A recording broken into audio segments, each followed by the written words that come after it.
Hey guys, so welcome and congratulations on stepping up, taking action, and creating the best version of you possible. If you commit to the coming weeks, months, you'll be surprised on exactly how much you can achieve. So, rules and regulations. For people that are wanting to get results, you need to be attending a minimum of 3 sessions a week. We will do in body scans before and after your 28-day challenge, and also photos to be done before and after. For your photos, we need front, back, and side. Girls to be wearing sports bra, shorts, or bikinis. Boys wearing shorts and top off. You will also get your measurements taken when we do your in body scans before and after, and you will have two measurements to take at home and also to do some weigh ins. To get the best results, basically, you just need to follow the nutrition fundamentals and recommended foods. Focus on food quality for health, get a handle on eating habits, your portion sizing and control, commit to the training, and give 100%. Turning up is just not enough. Recommendations at this stage. From this point forward, it's about taking action, key steps and habit changes, being consistent each week to build a good foundation for recovery, health, and your goals, be it fat loss, muscle gain, and always, most importantly, all round health. Taking things forward, we want to make this process of you reaching your goal as simple as possible. My main concern that consistently comes up is most people are not eating enough structured meals of quality foods and their macronutrient ratio is way out. Applying this along with a good level of training will get you to where you want to be. The following steps are in order of importance. Please do your utmost to keep to each point, and these are what I believe to make the building blocks of a healthy lifestyle. Sleep. Sleep is so important. It will have a massive effect on your hunger levels, regulating your hormones. If possible, get to bed by 9:30 and read for 30 minutes to help wind down, and then sleep by 10. Make sure the room is cool and pitch black. Also, eating something before going to bed with some quality proteins and fats, like a smoothie, might help. Why? You are in a much more efficient hormonal state when deep sleep occurs more often and for greater durations. When this is on track, you will wake naturally at the same time without an alarm clock, and when you do wake, you should feel ready to take on the world with greater increases in performance and well-being. Hydration. You want to be consuming a minimum of 2 litres of water a day without fail. Consume a large glass of water first thing in the morning upon waking with lemon and lime squeezed in. Make this a habit every day. It has endless benefits and is great for digestive health. A tip for drinking water is to buy a 2 litre bottle and make sure that it's gone by the end of the day. This way you can monitor your intake. Why? Fat is only utilized in the muscle cell, and for muscle cells to express themselves, they must have adequate levels of hydration. In order for energy resynthesis, slight levels of dehydration will equate to a drop in energy. With dieting, hunger is often mistaken for thirst. So if you are feeling hungry, just make sure to drink a glass of water before each meal. Nutrition.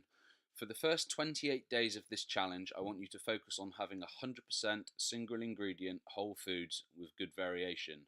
This means foods that don't need a label on with a list of ingredients. So if you take an apple for an example, it is 100% apple. There is no other things added to it. After the initial 28 days, we will discuss how to be more flexible with your diet and carry on with this lifestyle. By being slightly stricter in this first stage, it will allow for you to listen to your body and see how it responds. Get you used to the foods that will make up the bulk of your diet and accustom your taste buds to this new lifestyle. Why? The reason for this is you will be most focused and compliant to the plan at this stage. Once the hard work is over, we can start to become more flexible to suit everyday life. Focusing on food quality will maintain a healthy digestive tract, provide adequate nourishment, and support overall health, providing your body with micronutrients, vitamins, and minerals and fibre. Portion sizing. This is where we need to focus the most. I want you to eat more protein and good fats.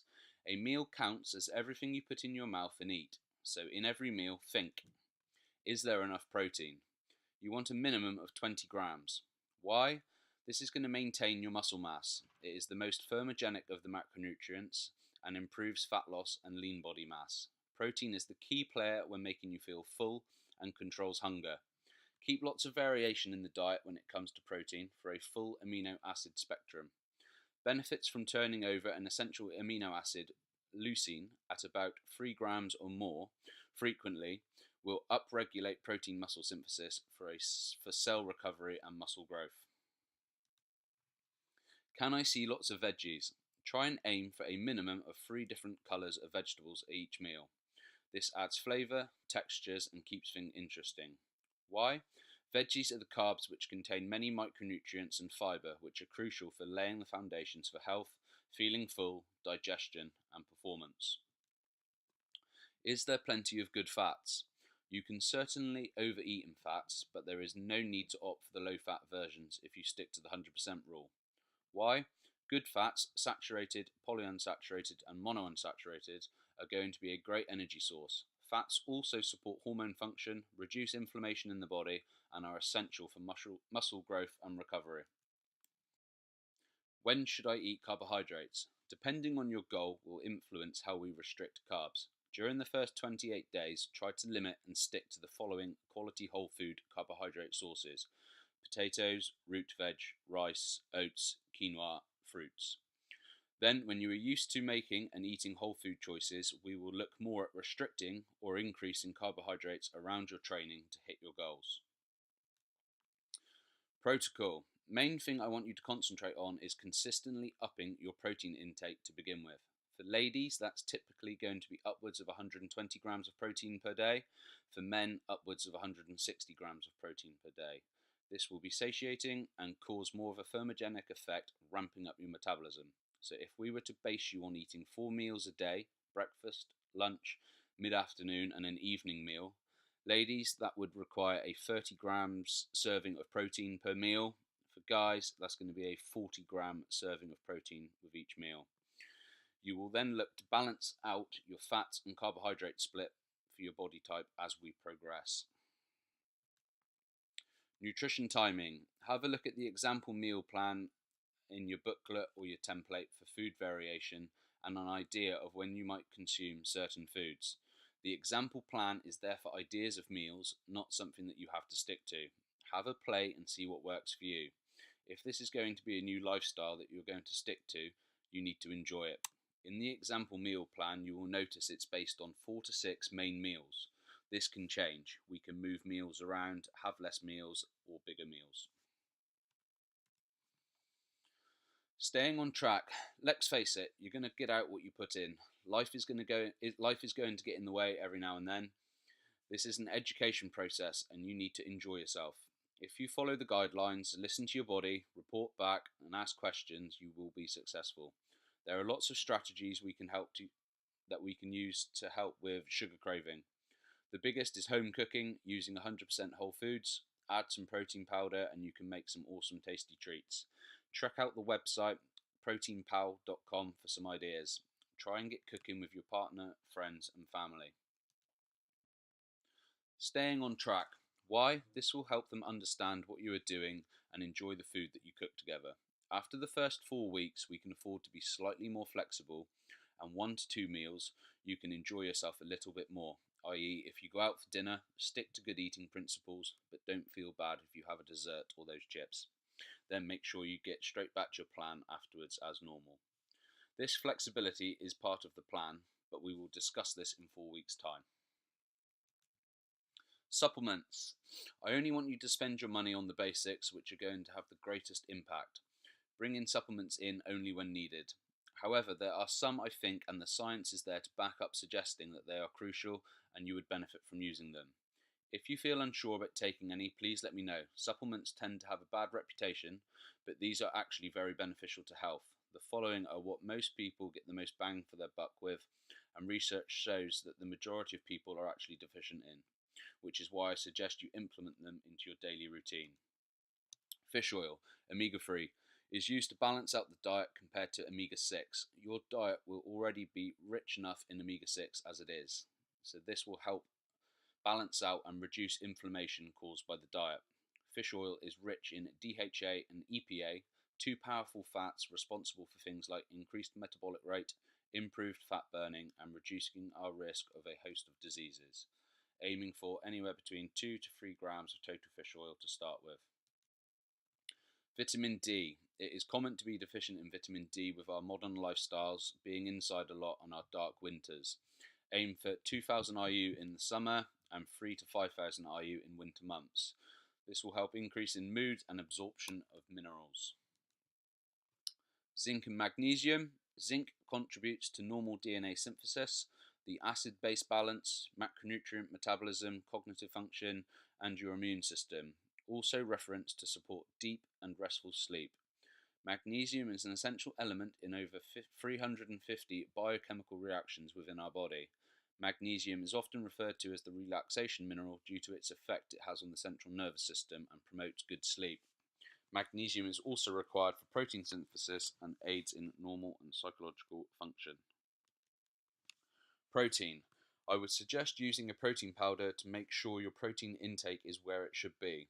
I wouldn't even class protein as a supplement, and it should be a regular foodstuff to include to bump up protein levels. It tastes great in food, adding it to yogurts, porridge, smoothies, or just as a shake. Whey protein contains very high dosage of leucine. It's more effective than anything to promote muscle protein synthesis. Aim for a reputable brand that's high quality with no nasty fillers or sweeteners. Multivit. As you've probably heard, the modern diet often leads to small deficiencies in certain vitamins and minerals. These deficiencies can slow your metabolism, mess up hormone regulation, and impair your ability to burn fat.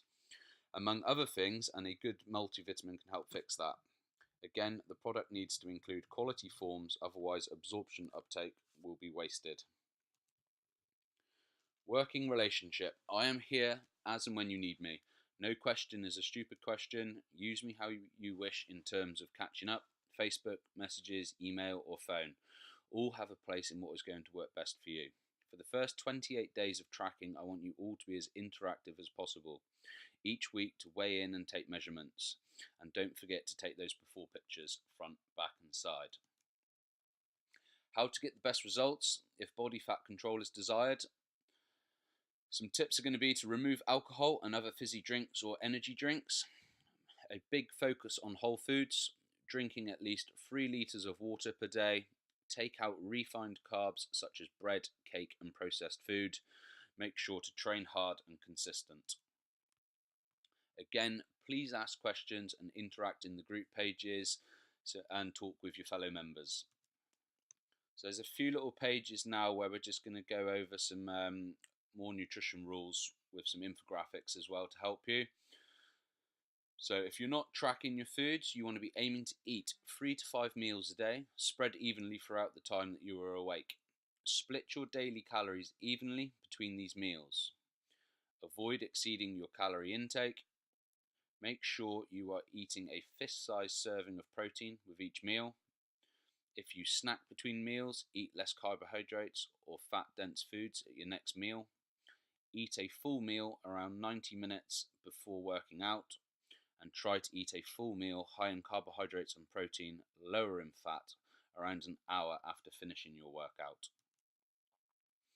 Here's a little page with just a description on the different macronutrients.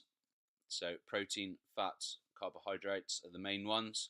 Fibers here also included because it's very important with your digestive health.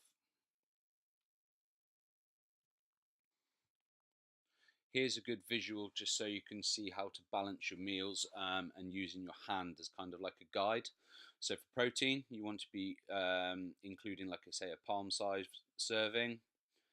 For vegetables, 1 to 2 fists. Basically, veggies are pretty much unlimited, so if you find that you're getting hungry a lot, up your veggie intake, fill up on your veg. For your carbohydrates, 1 small cupped hand to start with, and then like I said, depending on your results, we can either increase that or decrease that. And then for fats, if you can use your thumb as a guideline. These next slides are just brief descriptions on the different macronutrients. So again, we're going over protein and the different food sources. Fats, again, serving sizes and food sources. Veggies, all the different food sources. And finally, carbohydrates, again, portions and sources. This is a little template that I've made up for somebody training mid-morning, and then again for evening training, and then a rest day. So it's just something for you to have a little bit of a look at with the timings. So it's 6 meals spread evenly throughout the day. As you can see, protein's always consistent, fats consistent apart from around the workout, and then carbs, they're higher around the workout and then tail off later in the day. Well, tail off later after training. So protein and fats we want to keep fairly consistent. So every meal you eat, you should feel like you're full. You should feel that you've got good energy. And then 3 to 4 hours later, you should start to feel a little bit hungry again. And then it will be time for your next meal. So you want your body to kind of get used to having like regular meals where it keeps it full, keeps it fueled, and keeps you feeling good. Right, that's the end of that little intro, guys. Like I said, we're going to try and keep as much content going over this 28 days so you can learn as much as possible. Any questions regarding anything, drop it in the comments below or message me, and look forward to catching you all soon.